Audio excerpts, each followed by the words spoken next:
السلام علیکم ورحمۃ اللہ وبرکاتہ۔ بسم اللہ الرحمن الرحیم۔ نور الانوار صفحہ 16 لائن نمبر 2، یہاں سے بیان شروع کیا جا رہا ہے خاص کے حکم پر تفریعات کا۔ تفریع کسے کہتے ہیں؟ تفریع کا مطلب کیا ہوتا ہے؟ کسی حکم پر مرتب ہونے والے مسئلے، جیسے کہ درخت میں جڑ ہوتی ہے، تنا ہوتا ہے، اس کے شاخیں ہوتی ہے، تو تفریع کا مطلب کیا ہے؟ شاخیں۔ سمجھ گیا نا؟ خاص کی تعریف کر دی گئی، اس کا حکم بیان کیا گیا، تنا سمجھو، اس کے بعد اس حکم پر مرتب ہونے والی شاخیں تفریعات رہتی ہے، ایک نظیر ہے یہ۔ تو تفریع کا مطلب یہ ہے کہ خاص کے حکم پر مرتب ہونے والے کچھ مسائل، اس میں سے چند ذکر کر رہے ہیں۔ سب سے پہلا یہ ہے کہ چونکہ خاص جو ہے ایسا لفظ ہے جو اپنے معنی پر ثابت ہوتا ہے، قطعی ہوتا ہے اور بیان کا احتمال نہیں رکھتا۔ اسی وجہ سے جب خاص سے کتاب اللہ کے اندر کوئی حکم آئے گا تو اس حکم پر منوعاً عمل کرنا پڑے گا۔ خبر واحد کے ذریعے یا قیاس کے ذریعے اس میں کوئی اضافہ نہیں کر سکتے، کیونکہ جب انہیں بیان کا احتمال نہیں رکھتا تو اگر کسی دوسری دلیل کے ذریعے آپ اس کی وضاحت کریں گے تو وہ کیا سمجھا جائے گا؟ نسخ سمجھا جائے گا۔ کیا سمجھا جائے گا؟ اس کو بیان تبدیل بولیں گے۔ اور بیان تبدیل کے لیے دلیل کیسی ہونا پڑتا ہے؟ اس اعتبار کی، اس طرح کی دلیل ہونا پڑتا ہے، قطعی ہونا پڑتا ہے وہ دلیل بھی۔ تو خبر واحد ظنی ہے، تو ظنی دلیل سے خاص کے اندر کمی زیادتی نہیں ہو سکتی ہے۔ آئی بات سمجھ میں؟ چنانچہ اسی پر مدار رکھ کر مصنف نے یہ کہا ہے ارکعوا واسجدوا، رکوع کرو اور سجدہ کرو۔ تو رکوع کرنا فرض ہے، اور رکوع کے معنی کیا ہے؟ الانحناء، جھکنا، اور سجدے کے معنی بھی کیا ہے؟ وضع الجبہۃ علی الارض، پیشانی زمین پر ٹیکنا۔ تو یہ سجدہ ہو گیا۔ اگر کسی آدمی نے رکوع کر لیا، جھک لیا، رکوع ہو گیا، پیشانی زمین پر ٹیک دیا، سجدہ ہو گیا۔ اب اس میں اضافہ، اس بات کا اضافہ کہ جو ہے آپ اطمینان سے رکوع کرو، اطمینان سے سجدہ کرو، اس طرح کا اضافہ جو ہے بحیثیت فرض کے نہیں کیا جا سکتا ہے۔ ایک حدیث کے مطابق، حدیث یہ ہے کہ نبی صلی اللہ علیہ وسلم نے ایک آدمی کو دیکھا جنہوں نے جلدی نماز پڑھی۔ آپ نے فرمایا کہ دیکھو، جاؤ، کھڑے ہو جاؤ، نماز پڑھو، اس لیے کہ تم نے نماز نہیں پڑھی۔ تو اس حدیث سے معلوم ہوتا ہے کہ وہ جس نے نماز پڑھی تھی، رکوع اور سجدہ بھی کیا تھا، وہ کرنا نہیں ہوا، بلکہ جب اس نے پوچھا کہ نماز کیسے پڑھی جاتی، تو آپ نے فرمایا جب تم رکوع کرو تو اطمینان سے کرو، سجدہ کرو تو اطمینان سے کرو، وغیرہ وغیرہ۔ تو اس سے معلوم ہوتا ہے کہ کوئی اطمینان کے بغیر رکوع سجدہ کرتا ہے تو اس کی نماز نہیں ہوتی ہے۔ تو ہم جو ہے اس حدیث کے مطابق خاص کتاب اللہ کے خاص پر اضافہ تو نہیں کر سکتے، بلکہ حدیث پر اس انداز میں عمل کریں گے کہ کتاب اللہ کے خاص کے حکم میں تبدیلی نہ آئے۔ چنانچہ یہ کہیں گے کہ جو کتاب اللہ سے ثابت ہے وہ فرض، اور جو سنت سے ثابت ہے وہ واجب۔ چنانچہ قومہ کو کیا بولیں گے؟ ہم واجب بولیں گے۔ جلسے کو کیا بولیں گے؟ واجب بولیں گے۔ تعدیل احکام کو کیا بولیں گے؟ سمجھ آ گیا نا؟ ترجمہ دیکھیے، لہذا جائز نہیں ہے تعدیل کا الحاق کرنا رکوع اور سجدے کے حکم کے ساتھ فرض کے طریقے پر۔ شروع فی تفریعات مختلف فیہا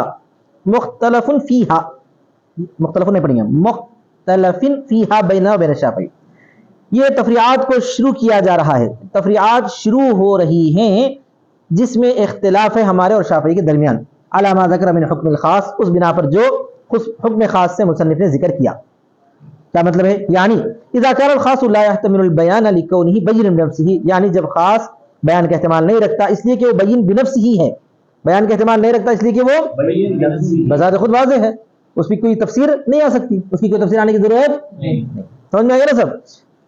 لا يجوز الحاق تعدیل الارکان، نہیں جائز ہے تعدیل ارکان کو ملانا، تعدیل ارکان کو ملانا۔ اور وہ کیا ہے تعدیل ارکان؟ وہ تو طمانینت، اطمینان، طمانینت، وہو الطمانینۃ فی الرکوع والسجود، اور وہ رکوع اور سجدے میں طمانینت ہے۔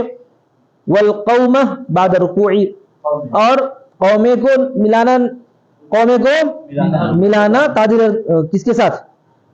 رکوع اور سجدے کے حکم کے ساتھ، یہ مطلب ہے لا يجوز الحاق القومۃ، ایسا ہے وہ، سمجھ میں آ گیا نا؟ نہیں جائز قومے کا الحاق کرنا، قومہ رکوع کی بات جو ہوتا ہے، والجلسۃ بین السجدتین بامر الرکوع والسجود، اور جلسے کو ملانا دو سجدوں کے درمیان رکوع اور سجدے کے حکم کے ساتھ۔ مفہوم کیا ہے اس عبارت کا؟ اس عبارت کا مفہوم یہ ہے کہ طمانینت ہو یا قومہ ہو یا سجدہ ہو، اس کو امر رکوع اور سجود کے ساتھ الحاق کرنا جائز نہیں ہے فرض کے طریقے پر. بولیے. چاہے تعدیل ارکان ہو,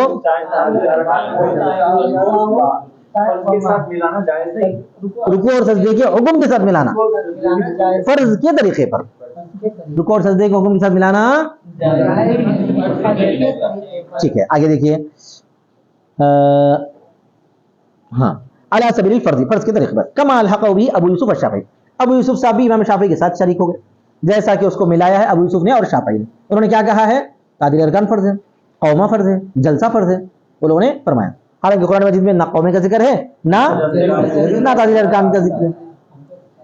اس کا بیان یہ ہے کہ شافعی کہتے ہیں تعدیل الارکان فی الرکوع والسجود فرض, تعدیل ارکان رکوع اور سجدے میں فرض ہے. کس کی حدیث کی وجہ سے؟ اعرابی کی حدیث کی وجہ سے, جنہوں نے نماز میں کمی کی, ہلکا کر دیا. فقال له, آپ صلی اللہ علیہ وسلم نے ان سے فرمایا, کیا فرمایا؟ قم فصلی فانک لا تصلی لم تصلی, کھڑے ہو جاؤ نماز پڑھو اس لیے کہ تم نے نماز نہیں پڑھی. هكذا قاله ثلاثه, اسی طرح آپ نے 3 بار فرمایا. اب ہم کیا کہتے ہیں, حدیث کا کیا جواب دیں گے؟ ہم یہ کہتے ہیں کہ بے شک اللہ تعالیٰ کا قول ورکعوا واسجدوا, رکوع کرو اور سجدہ کرو, یہ خاص ہے, یہ خاص ہے. معنی معلوم کی نہیں وضاح ہوا ہے. معنی معلوم کیا ہے اس کا؟ رکوع کا معنی معلوم ہے, لأن الرکوع هو الانحناء عن القیام, رکوع کا مطلب ہے قیام سے جھکنا, رکوع کا مطلب ہے تم جھک گئے تو رکوع ہو گیا. والسجود هو وضع الجبهة على الارض, اور والسجود نہیں, لأن الرکوع ایسا نا, لأن السجود پڑھیں گے اس, اور سجدہ وہ پیشانی رکھنا ہے زمین پر, پیشانی رکھنا ہے زمین پر. والخاص لا يحتمل البيان, اور خاص بیان کا احتمال نہیں رکھتا, کیونکہ خود بیان ہے, خود بیان ہے, اس کی تفسیر کرنے کی ضرورت نہیں. مجمل رہتا تو تفسیر کرنا پڑتا تھا, مجمل رہتا تو ٹھیک ہے. حتی یقال, یہاں تک کہ کہا جائے کہ حدیث بیان بن کر لاحق ہوئی ہے نص مطلق کے لیے, حدیث بیان بن کر لاحق ہوئی ہے نص مطلق کے لیے, ایسا کرنے کی ضرورت نہیں ہے کیونکہ وہ خود بیان ہے. بولیے, کیونکہ وہ خود بیان ہے. تو اب کیا کہیں گے بھائی ہم؟ فلا يكون الا نسخا, تو نہیں ہوگا وہ مگر نسخ.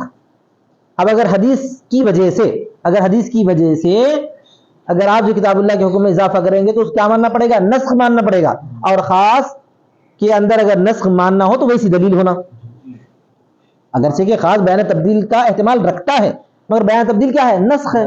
نسخ کے لیے اس پائے کی دلیل ہونا پڑتا ہے, نسخ کے لیے قرآن سے دلیل ہونا, اور یہ ثابت ہونا کہ وہ بعد والی آپ جس سے نسخ کر رہے ہیں وہ بعد میں نازل ہوئی ہے, وہ بعد میں اس کی وضاحت بھی ہونا.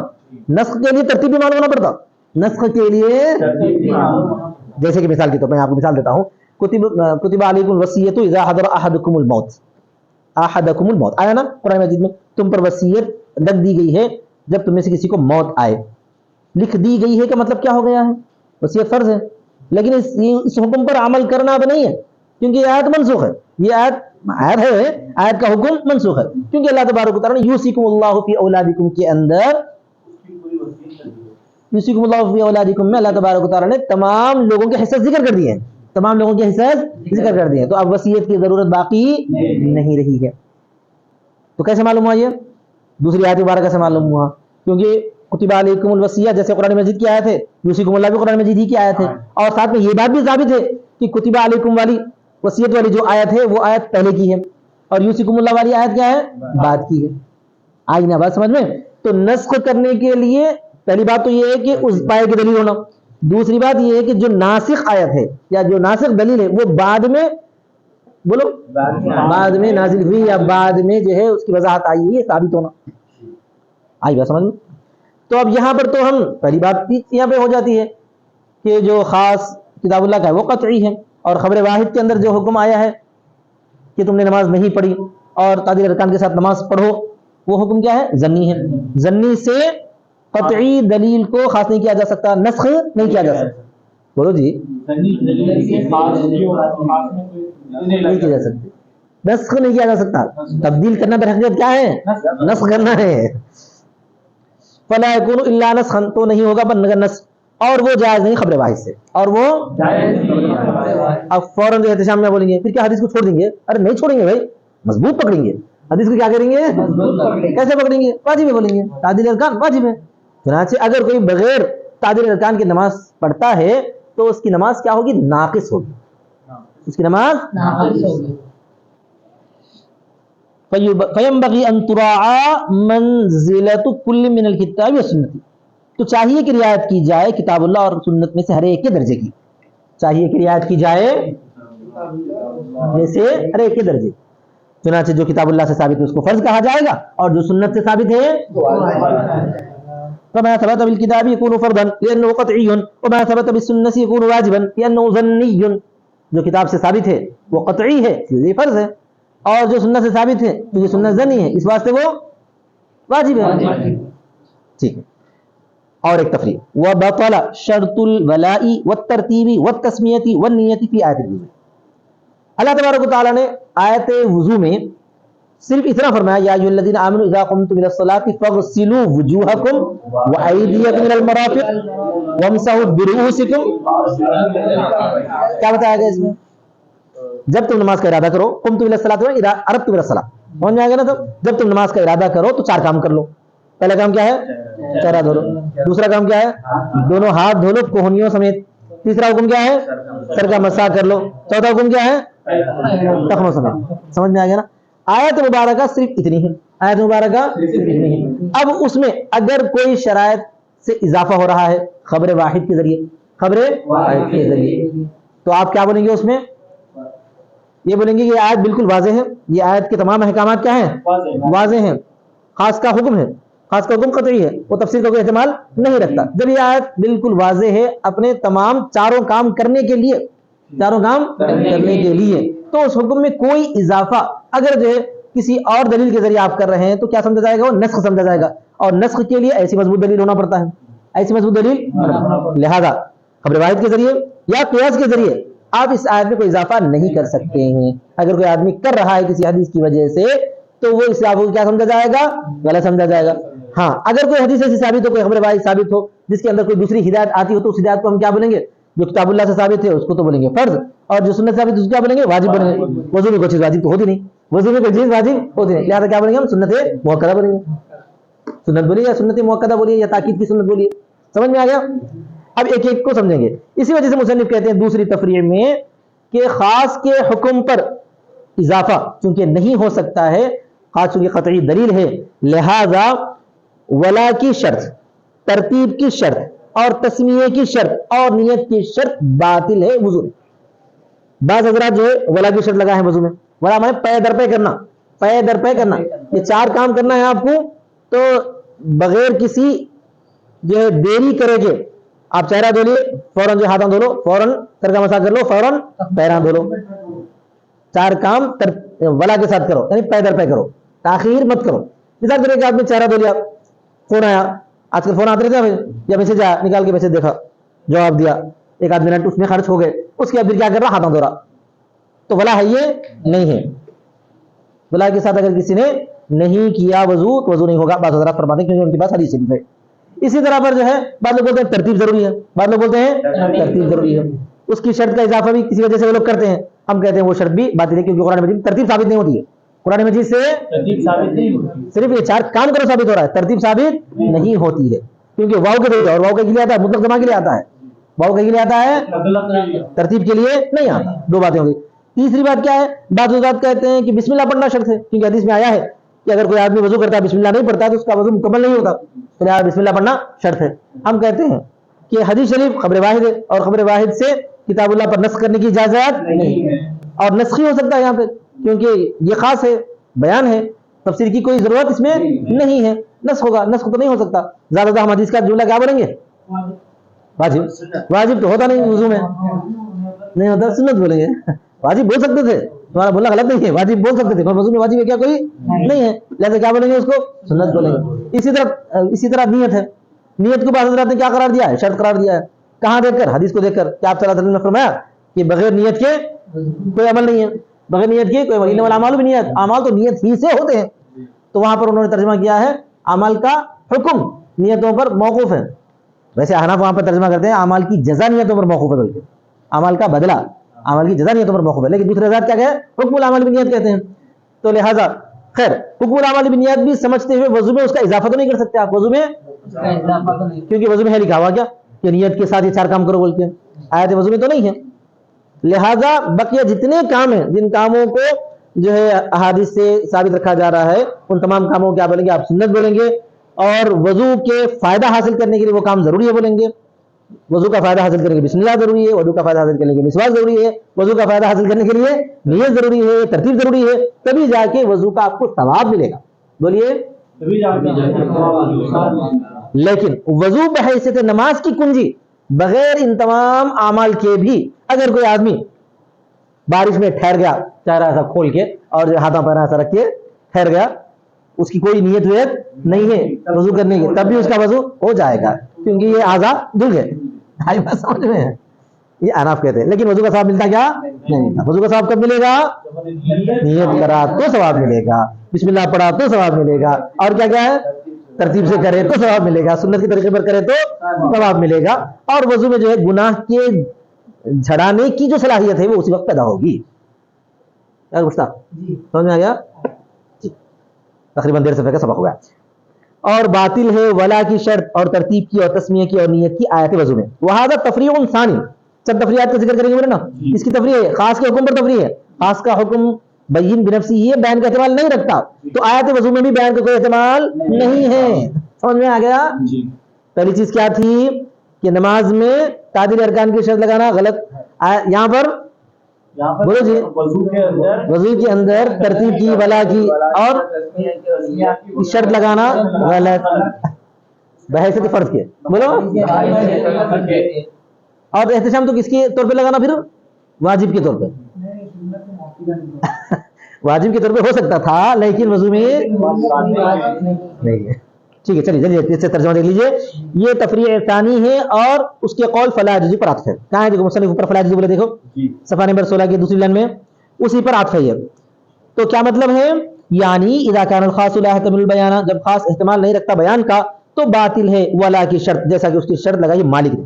امام مالک رحمۃ اللہ علیہ بولے ہیں کہ وضو کے اندر پے در پے کرنا شرط ہے. کیا بولے ہیں؟ وہ شرط الترتیبی والنیت کما شرطہما الشافعی, اور ترتیب کی شرط اور نیت کی شرط جیسا کہ ان دونوں کی شرط لگائی امام شافعی. امام شافعی نے کیا شرط لگائی ہے؟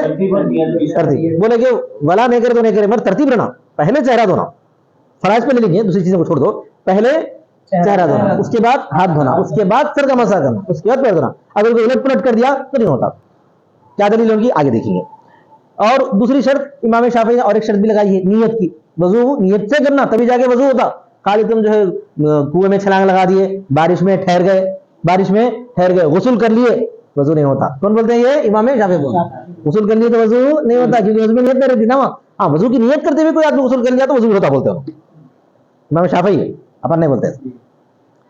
وہ شرط التسمیہ کما شرطہ اصحاب الظواہر فی آیت الوضو, اور شرط تسمیہ بھی باطل ہو جائے گی جیسا کہ اصحاب الظواہر نے شرط لگائی ہے آیت وضو میں. آیت وضو میں تمام شرائط لگانا باطل ہے. اصحاب ظواہر کون ہے؟ داؤد ظاہری فقیہ گزرے ہیں. یعنی ان لوگوں کا ماننا یہ ہے کہ قرآن مجید کے ظاہر پر, احادیث کے ظاہر پر عمل کرنا. اب ان سے اگر پوچھا گیا کہ بھائی نبی صلی اللہ علیہ وسلم نے فرمایا بین العبد والکفر, کیا ہے بین العبد کفری ترک الصلاۃ, ہاں, کہ بندے مومن اور کافر کے درمیان فرق نماز کے چھوڑنے کا ہے. تو اگر کوئی نماز چھوڑ دیا تو انہوں بولتے کافر ہو گیا. ارے کیسا ہے, جان بوجھ کے چھوڑ دیا تو کافر ہوگا. من ترک الصلاۃ متعمدا فقد کفر. الفاظ ظاہر پر عمل کر دیتے, بس الفاظ بہت خطرناک ہو جاتا. پھر کیا ہے, بہت سارے مسلمان جو ہے مشکل ہو جاتی. انہوں بولتے ہیں غفلت سے چھوڑ دیا تو الگ بات ہے. کیا بولتے ہیں؟ سوتے ہوئے چھوٹ گئی نماز, الگ بات ہے. لیکن جان بوجھ کر چھوڑ دینا, نماز ہو رہی, کھانا کھاتے بیٹھے ہوئے, نماز ہو رہی, میسج کر رہے ہیں, یہاں تک کہ نماز کا وقت بھی گزر گیا, تو کیا ہو جاتا بولتے ہیں کافر ہو جاتا. بولتے خطرناک ہے نا. وہ ان کا خیال ہے اپنا, وہ عام طور پہ فقہاء نے اس کو تسلیم نہیں کیا. تو وہ کیا کہتے ہیں, آیت وضو میں تسمیہ کو شرط مانتے ہیں کیونکہ نبی صلی اللہ علیہ وسلم کا قول ہے, آگے آ رہا ہے کہ اس آدمی کا وضو نہیں ہے جس نے تسمیہ نہیں پڑھا بول کے. تو وہ قولہ تعالی, اور آیت وضو کیا ہے؟ اللہ تعالیٰ کا قول ہے فاغسلوا وجوہکم, تم دھو لو اپنے چہروں کو. ایک ہے غسل اور ایک ہے غسل.